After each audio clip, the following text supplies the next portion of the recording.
part of our decision states that. There is nothing in the decision that states that, but since, Your Honor, that this becomes within the ambit now of the executive in order to identify which of the unprogrammed appropriations will be funded. So it's as if it is a post-enactment discretion. It is as if. All right. So, you don't believe the Solicitor General when she repeatedly says that while programmed appropriations are committed by the government, hence are assured of funding, unprogrammed appropriations are not committed by the government, not assured of funding, and in fact, dependent on the happening of one or more of the three triggers that she mentioned. You don't believe that? I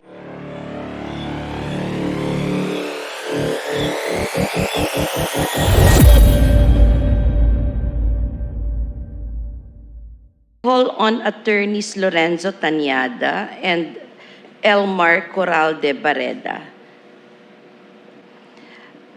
In your petition, you stated that the scheme of transferring items from programmed appropriations to unprogrammed appropriations is done in order to accommodate replacement pet projects, which are assured of funding. Can you please specify these items?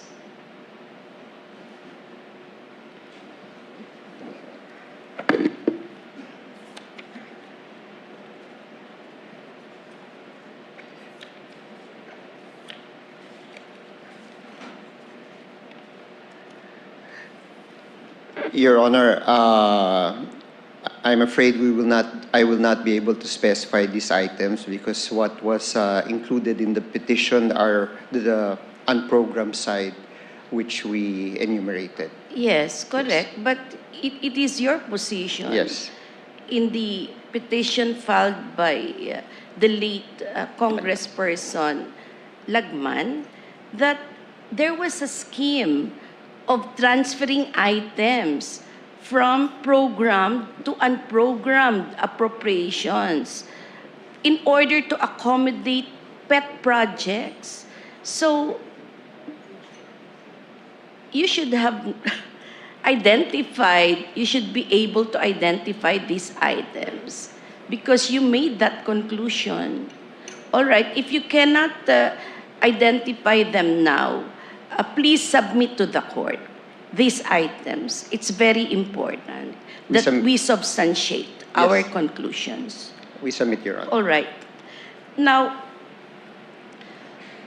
where did you draw the conclusion that the transfer was done to accommodate replacement pet projects which are assured of funding?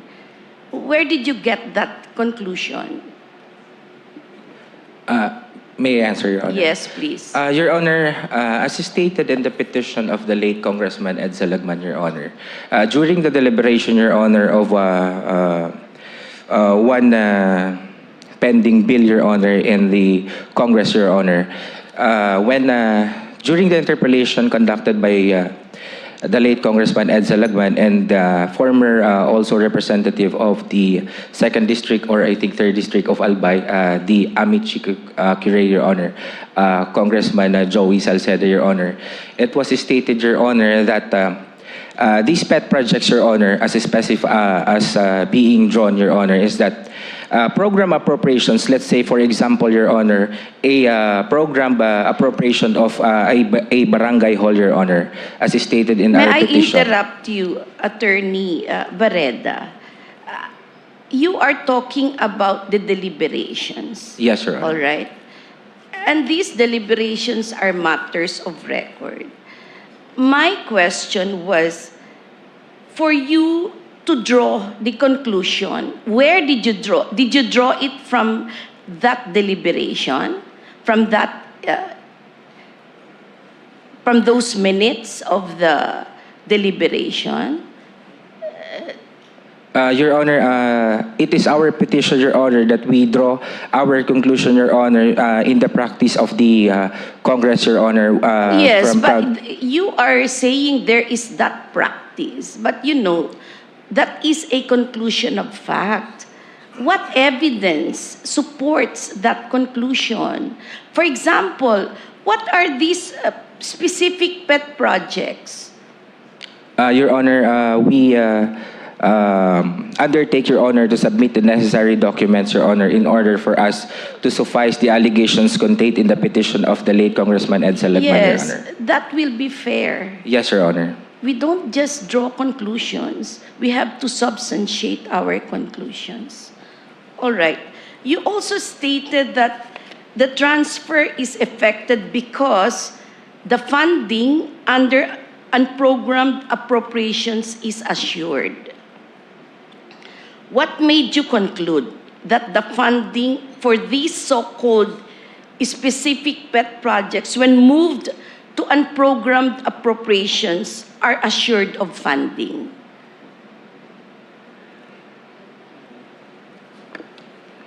Your Honor, if we go back to the Pimentel case, this is the reason why they were trying to get the funds from PhilHealth in order to fund the unprogrammed appropriations, Your Honor. As you were the ponente. So you're drawing the conclusion, your conclusion from the ruling of the court? Yes, Your Honor. What part of the ruling of the court Well, states that? well, That when moved, items that are originally under programmed appropriations are moved to unprogrammed appropriations for the reason that if it is moved, then funding is assured. What part of our decision states that?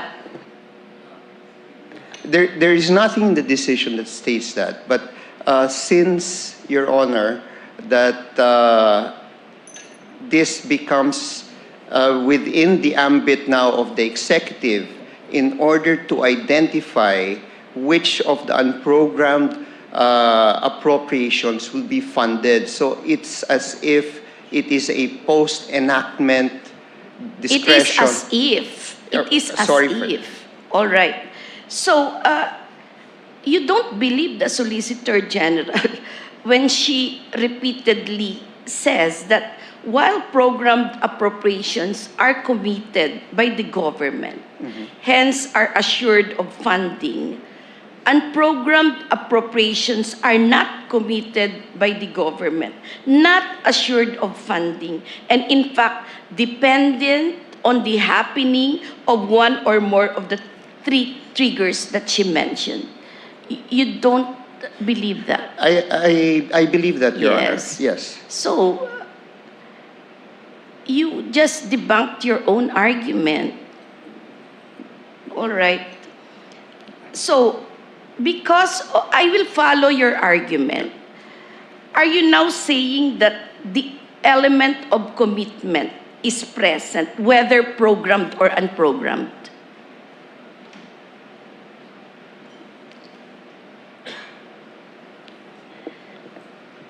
Well, for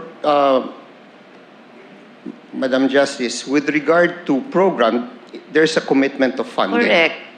With regard to unprogrammed, there is none until those triggers happen. Yes. Now, in the 2024 budget, the reason that the PhilHealth funds and the other GOCC funds were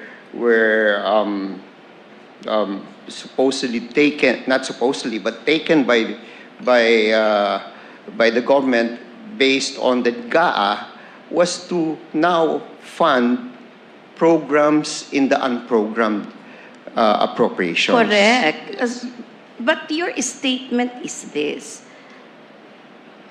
the items under the program appropriation are moved to unprogrammed precisely because the unprogrammed appropriations are assured of funding, which is contradictory to the repeated statement of the Solicitor General. And now, to your statement. Your Honor, if there was no attempt to acquire the funds of Yes, PhilHealth, but I don't want just attempt. I just want the real thing here. All right. So, is it fair to say, based on your position, that for unprogrammed items, the commitment for funding is in reality much stronger than for program funds? yes, Your Honor. Why do you say that? Because it's based on there has to be excess funds, new loans to fund Assured, unprogrammed. but are these not triggered by three Yes, events? those are the So three- how can these events be assured of being triggered? they will not be. They too, the happening is also contingent. So where is the assured funding there?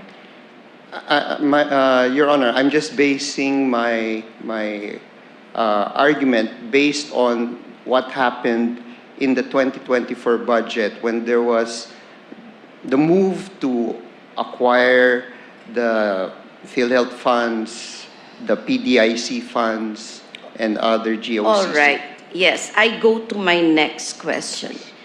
Is there an invalid exercise of the power of the purse each time a programmed item is transferred to unprogrammed appropriation? There is none, Your Honor, as long as it does not exceed what was submitted by the Office of the President under the NEP. So, you're saying that the provision on unprogrammed appropriation is not unconstitutional per se. Yes. Yes. So it depends on certain conditions, compliance with certain requisites Yes, Your Honor. before it could be called unconstitutional. Yes, Your Honor. All right. So, has the transfer of items from programmed to unprogrammed been a historical practice of Congress? Yes, it has been, Your Honor. Yes. Okay, so can you please cite specific GAAs to establish the so-called historical practice of Congress? There were under the administration of President Aquino, where there were unprogrammed appropriations, but they were not eventually also funded because the triggers were not met, Your Honor. All right. So next time, can you please submit to the Yes. court the historical Yes, Your Honor. movement of these GAAs, unprogrammed appropriation? So my last question for you is this. Is a long-standing historical practice a valid ground to sustain its constitutionality?